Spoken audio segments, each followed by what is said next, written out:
Cintaku pada Allah, cintaku karena Allah. Bismillahirrahmanirrahim. Innal hamdalillah nahmaduhu wa nasta'inuhu wa nastaghfiruhu wa na'udzu billahi min sururi anfusina wa min sayyiati a'malina. May yahdihillahu fala mudilla lah wa may yudlil fala hadiya lah. Asyhadu an la ilaha illallah wahdahu la syarika lahu lahul mulku wa lahul hamdu wa huwa ala kulli syai'in qadir. Wa asyhadu anna Muhammadan abduhu wa rasuluhu la nabiyya ba'dahu. Allahumma salli ala Muhammadin wa ala azwajihi wa zurriyyatihi kama sallaita ala Ibrahim wa barik ala Muhammadin wa ala azwajihi wa zurriyyatihi kama barakta ala Ibrahim innaka Hamidum Majid. Qala Allah Ta'ala fil Qur'anil Karim, a'udzu billahi minasy syaithanir rajim. Ya ayyuhallazina amanu taqullaha haqqa tuqatih wa la tamutunna illa wa antum muslimun. Yang artinya adalah, wahai orang-orang yang mau, yang bersedia mengaku, memilih untuk beriman, ittaqullah, takutlah, bertakwalah kepada Allah dengan sebenar-benar ketakutan, ketakwaan kepadanya, dan janganlah kamu mati kecuali dalam keadaan muslim. Artinya orang-orang muslim adalah orang-orang yang berislam. Islam dari huruf hijaiyahnya adalah sin, lam, dan mim. Alhamdulillah begitu tingginya tata bahasa Arab, kosa kata bahasa Arab, sastra Arab, budaya Arab. Yang saya ingatkan lagi, wahai para pemimpin Nusantara, menurut para ahli bahasa, sekitar separuh lebih bahasa Indonesia, kata-kata dalam bahasa Indonesia adalah berasal dari bahasa Arab. Maka dari huruf sin, lam, mim itu kita dapat membentuk kata Islam tentu saja, tetapi juga salim. Salim berarti adalah suci. Kemudian membentuk kata salam, sin, lam, mim. Salam adalah kedamaian, kesejahteraan. Juga membentuk kata salamah. Salamah adalah selamat di dalam kosakata bahasa Indonesia. Dan di dalam bahasa Jawa, dengan kearifan lokal, Wali Songo kira-kira menjadikannya kata selamat. Maka dulu dalam budaya Jawa, kalau orang itu tidak Jawi, maka dia tidak Islami. Berhari-hari kita berkumpul, saya memperhatikan tata cara, adab, pakaian dari paduka yang mulia sekalian.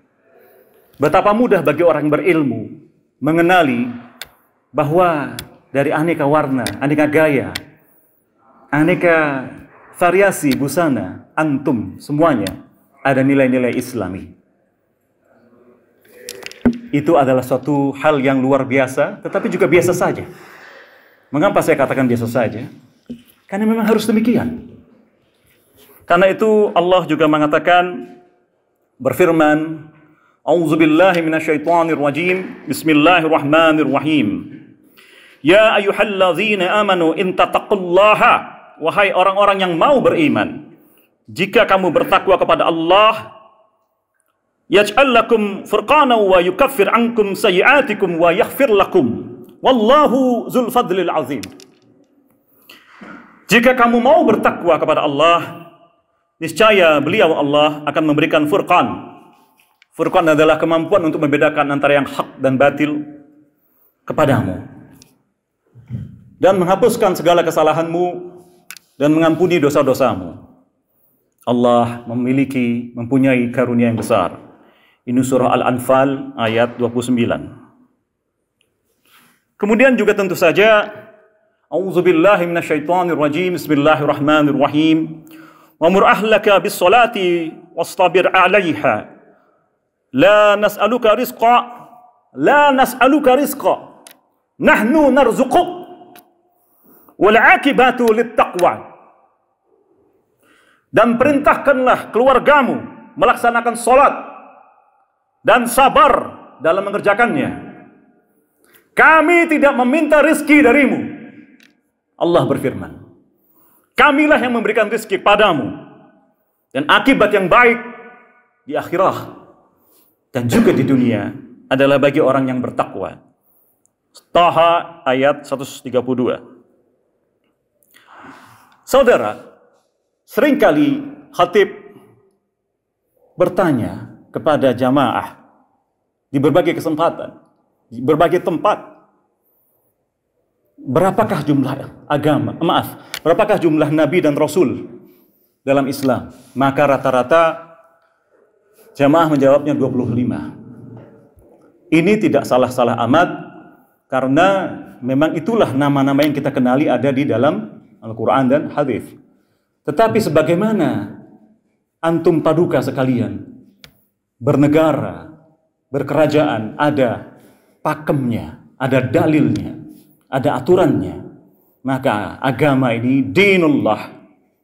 Yang kata dinullah, kata din itu akar katanya adalah dan itu artinya hutang yang pantas kepada Allah Subhanahu wa taala yang telah menciptakan kita, menciptakan Anda dari keturunan yang baik. Maka dalam menjawab berapa jumlah nabi seluruhnya, ada dalilnya. Dalil kita tentu saja adalah Al-Quran, As-Sunnah yang dibukukan menjadi al-hadis. Kemudian dari sana ada tafsir-tafsir, juga kaidah-kaidah usuluddin sampai usul fikih, dan itu ada tata bahasa, lughawi, dan seterusnya itu. Bahkan kalau ayat-ayat yang ada hubungannya dengan alam semesta, maka kita perlu membicarakannya juga dengan orang fisika misalnya. Maka dalam menjawab berapa jumlah nabi seluruhnya, ada hadis yang minimal riwayatnya Hasan, bahkan Hasan Sahih, yakni riwayat Ahmad atau Tirmizi. Pada saat Abu Dzar radhiyallahu anhu bertanya kepada Rasulullah SAW, berapakah jumlah nabi seluruhnya? Maka Rasulullah SAW menjawabnya 124.000 nabi.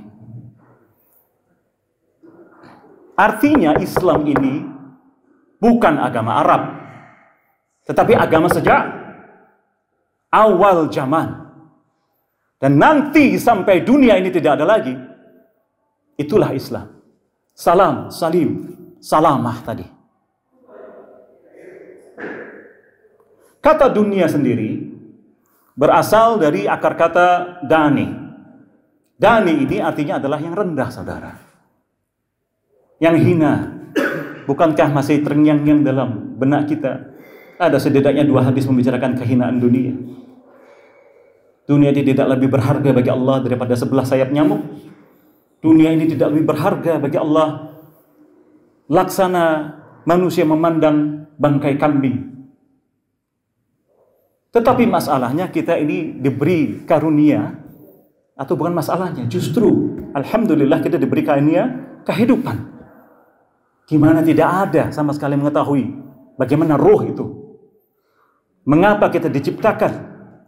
Mengapa kita diciptakan dari terah kerajaan misalnya, atau terah pahlawan, atau ahlul bait?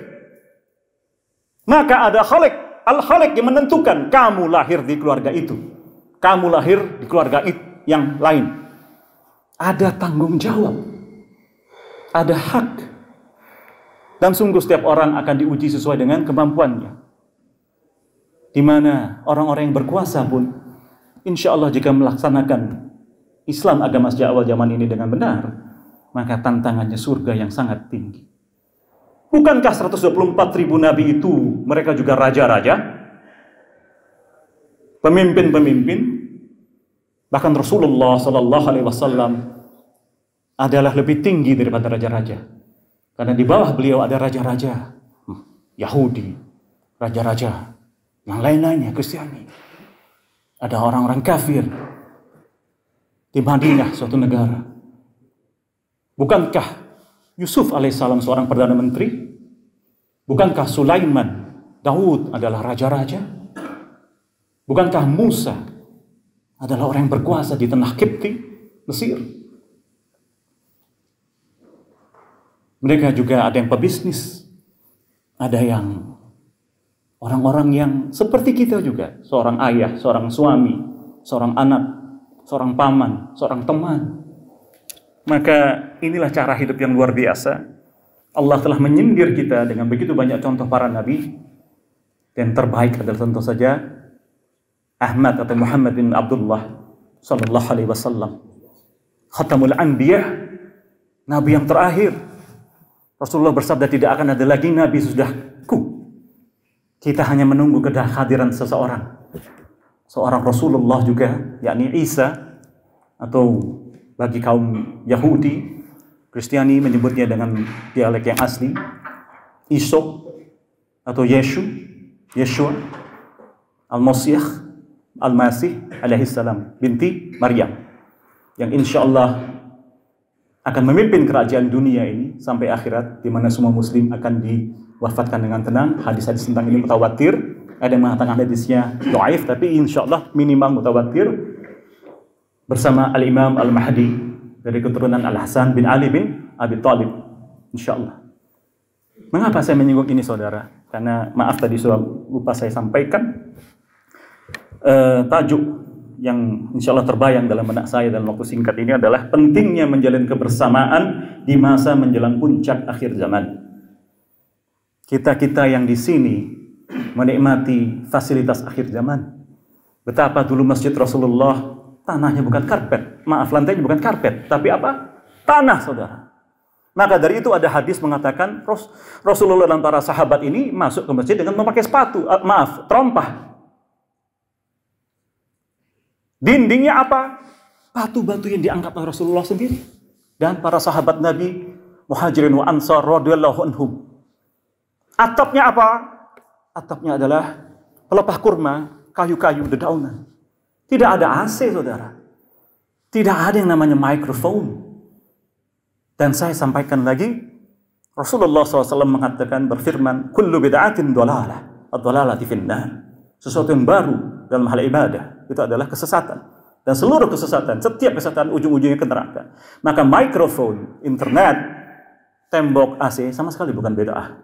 Dalam hal ibadah, dalam hal agama, dinullah, ini adalah bid'ah dalam hal teknologi. Apakah para nabi memakai teknologi terbaru? Ya. Rasulullah memakai baju perang, teknologi terbaru. Pinjaman dari mana? Teknologi Persia atau perang Khandaq. Masih ingat perang Khandaq? Itu teknologi terbaru dari bangsa Persia. Maafi muskilah, tidak ada masalah mengenai masalah teknologi. Tetapi yang tidak boleh diperbarui adalah tata cara.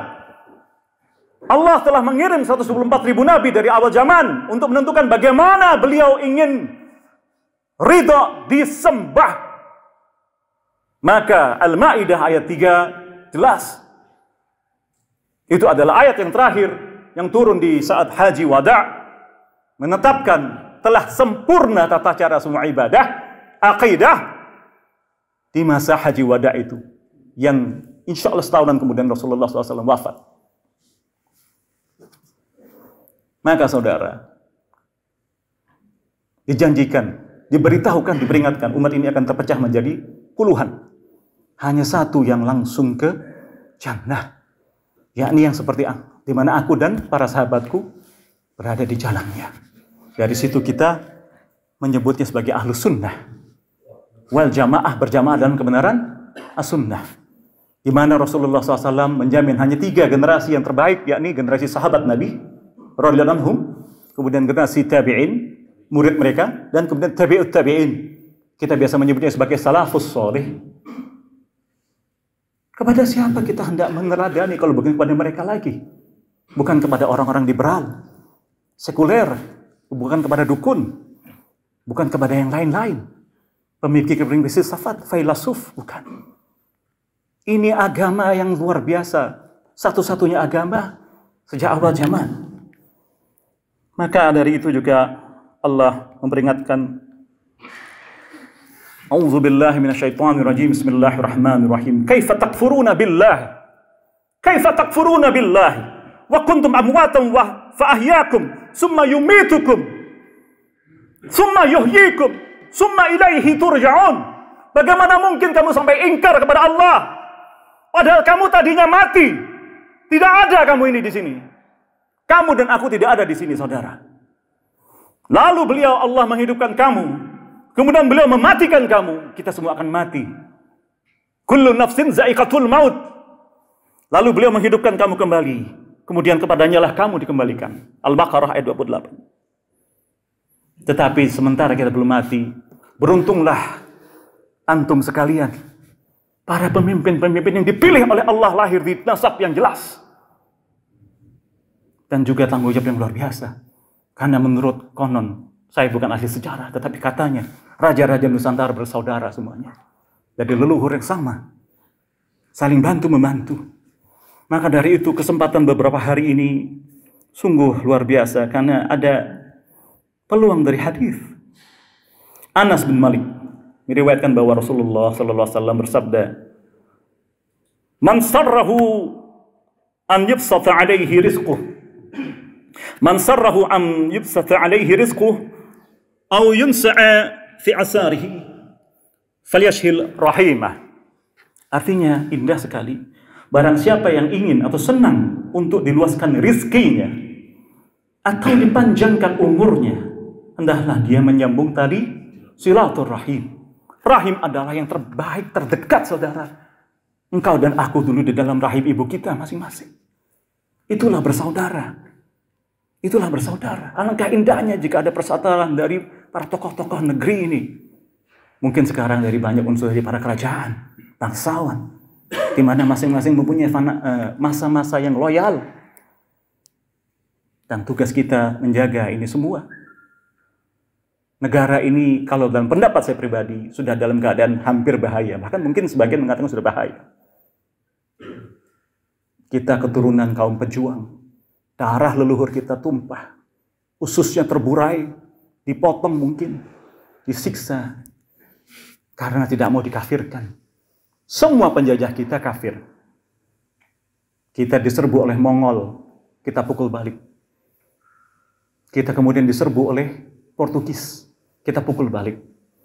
Kita diserbu oleh Belanda. Belanda memecah belah Divide et Impera. Kemudian Belanda dijajah oleh Inggris dan Perancis. Kemudian Belanda diusir oleh Jepang. Yang paling singkat tapi paling kejam. Apakah Cina akan kembali? Mungkin sekali. Hati-hati, saudara. Karena itu Allah juga memperingatkan bahwa al-muslimu, maaf, hadis Rasulullah, al-muslimu akhul muslim, la yadhlimuhu wa la yuslimu. Seorang muslim adalah saudara bagi sesama muslim. Ya, janganlah dia berbuat zalim dan menyerahkannya kepada musuh. Wa man kana fi hajati akhihi, kana Allahu fi hajatihi. Barang siapa menyelesaikan keperluan saudaranya, maka Allah pasti menyelesaikan keperluannya. Hadis muttafaqun alaih. Tadi disinggung mengenai pengkhianatan. Betapa banyak sejarah ini, negara ini, Nusantara ini, sampai Asia Tenggara, penuh dengan pengkhianatan-pengkhianatan. Jangan sampai terulang, saudara. Aku dan kamu sama-sama memikul tanggung jawab yang luar biasa. Yang pertama kali ditanya mengenai apa isi khutbah ini nanti di Yaumidin adalah saya, bukan antum. Tetapi antum juga akan ditanya, apakah sudah disampaikan kepadamu? Maka saya sudah menyampaikannya. Barakallahu fikum, barakallahu li falakum fil Qur'anil azim, wa nafa'ani wa iyyakum bima fihi minal ayati wa zikril hakim. Wa taqabbalallahu minni wa minkum tilawatahu innahu huwas samiul alim. Aqulu qawli hadza wa astaghfirullah innahu huwal ghafurur rahim. Alhamdulillahillazi arsala rasulahu bil huda wa dinil haq liyudhhirahu 'ala ad-dini kullih walau karihal musyrikun. Saudara, ada hadis yang menarik, singkat sekali, karena Rasulullah di hadis lain dikatakan, aku dikaruniai kemampuan untuk berkata singkat tetapi dalam maknanya. Hadis ini perlu renungan kita. Ad-dunya sijnul mu'min wa jannatul kafir. Ad-dunya sijnul mu'min wa jannatul kafir. Dunia itu adalah penjara bagi orang-orang yang mau beriman dan bagaikan surga bagi orang-orang yang kafir. Kata kafir ini saudara, kebetulan saya salah seorang presidium Gerakan Nasional Anti-Islamofobia dari 9 orang presidium nasional, baru kami deklarasikan 2 bulan yang lalu di Masjid Al-Azhar Kebayoran Baru. Satu, saya perlu bahas mengenai kata kafir. Ada orang enggan dikatakan kafir. Padahal menurut Kamus Besar Bahasa Indonesia, kafir itu adalah orang yang tidak percaya kepada Allah dan Rasulnya. Itu Kamus Besar Bahasa Indonesia. Kebetulan di suatu acara, di satu rumah sahabat kami, datanglah seorang tokoh non-muslim kafir. Dia mengatakan enak saja kok kata kafir, tidak masalah. Tapi mengapa kata ini menjadi dipelintir? Mengapa kemudian istilah-istilah Islam, jilbab, ta'adud, apalah, khilafah atau apapun, menjadi seram sekali, jihad. Sedangkan saudara-saudara, saya berbangga mencintai kalian, melihat kalian berbusana muslim dengan warna-warni indahnya. Ini sudah ratusan tahun Islam ini ada di sini. Sungguh, ingatlah juga, kaum muslim adalah mayoritas dan mendirikan negara ini juga mayoritas. Tentu saja Jamiatul Khair 1901, Syarikat Islam 1905, Muhammadiyah 1912, Al-Irsyad 1914, Persis 1923, Matlal Anwar 1930, Al-Waslah 1936, dan seterusnya. Itulah ada lebih dulu daripada Nusantara Indonesia. Pintarnya luhur-luhur kita itu, di mana konon dari Muhammadiyah ada 22 pahlawan nasional, termasuk Ki Bagus Hadikusumo dan Ki Kasmat Singodimojo. Begitu sila pertama yang ke-7 kalimat itu dihilangkan, maka dijadikan ketuhanan yang Maha Esa. Itu tauhid, saudara. Dan di pasal 29 ayat 1, negara berdasar atas ketuhanan yang Maha Esa. Itu pasal 29 ayat 1 konstitusi. Dan kemudian diletakkanlah di pembukaan undang-undang, atas berkat rahmat Allah yang Maha Kuasa. Siapa yang Tuhannya Allah itu? Siapa yang Tuhannya Allah? Hanya kita, pengikut 124.000 Nabi sejak awal zaman. Dan di hadisnya dikatakan, ada masa-masa mulkan jabriyan, mulkan afhan, sebelum nanti khilafah alamin hajj nubuwah. Maka raja-raja adalah memang diakui di hadis akan ada. Tinggal bagaimana menyikapi situasi dunia. Tentu tidak mudah, karena itu bagaikan penjara bagi kaum beriman, tetapi bagaikan surga bagi yang mereka seenaknya hidup. Tidak tahu apakah nanti akan ke neraka atau surga. Tidak percaya akan ada akhirat. Tapi kita takut, hendak melangkah takut, hendak menyentuh riba takut, hendak khamar takut, menyentuh zina takut. Tapi nanti jannah semuanya boleh. Tidak ada yang sama di surga, kata Rasulullah, kecuali nama. Tidak ada yang sama. Karena itu saya tutup dengan sedikit. Kuntum khair ummatin ukhrijat linnas la ta'muruna bil ma'ruf wa tanhauna 'anil munkar wa tu'minuna billah wa law amana bi ahlul kitabi lakana khairul lahum minhumul mu'minuna wa aktsaruhumul fasiqun. Ini ayat yang terkenal. Kamu umat Islam adalah umat yang terbaik yang pernah dilahirkan untuk manusia. Karena kamu bersedia untuk amar ma'ruf nahi munkar dan mencegah dari yang munkar, beriman kepada Allah. Sekira ahli kitab mau beriman, tentulah itu lebih baik bagi mereka. Di antara mereka yang beriman, namun kebanyakan mereka adalah orang-orang fasik. Dan Allah menawarkan kepadamu, kepadaku di surah As-Saff, tijarah fisabilillah, berbisnis dengan Allah dengan modal, saya bilang bukan nol, modal kita minus.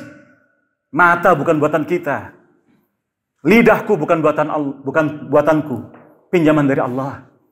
Tubuhmu, tubuhku bukan. Bahkan kita tidak dapat menentukan kita lahir dari bapak siapa, dilahirkan dunia sebagai kucing atau sebagai manusia.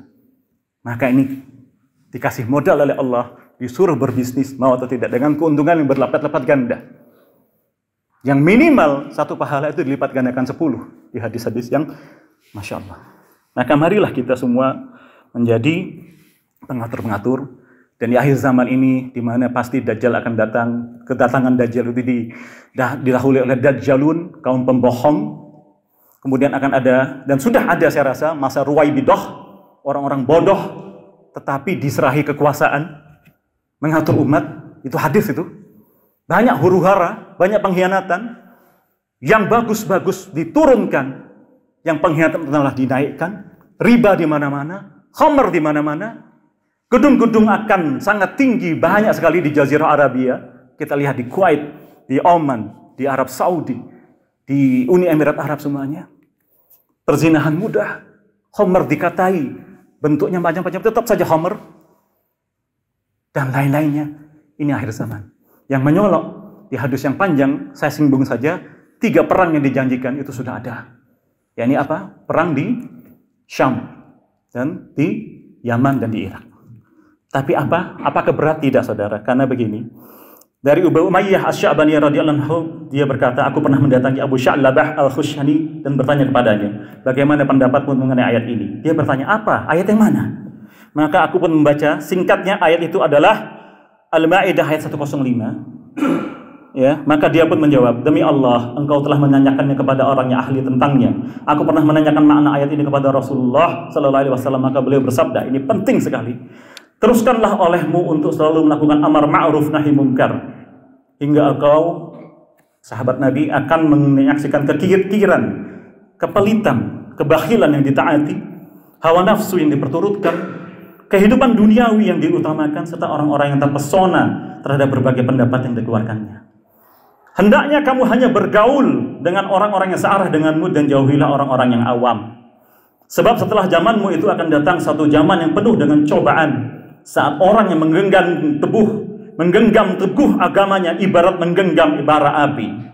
Ketahuilah, saat itu orang yang terus berusaha untuk memegangi agamanya, maka pahalanya sama dengan 50 orang yang juga melakukan hal yang sama dari kalian, sahabat Nabi. Jadi kalau kita sekarang merasa kesulitan menegakkan Islam, kebenaran, membela kebenaran, ketahuilah 50 kali lipat sahabat Nabi, pahalanya setara dengan 1 orang kita, kalau kita mau saat ini. Hadis ini, hadis Abu Dawud, tambah hadis nomor 4319. Alhamdulillah. Maka teruslah bergembira, jangan lupa jangan heran di dunia ini, dengan yang kata dunia ini adalah dani tadi yang rendah, karena cobaan, ujian, penderitaan tersebut pasti ada.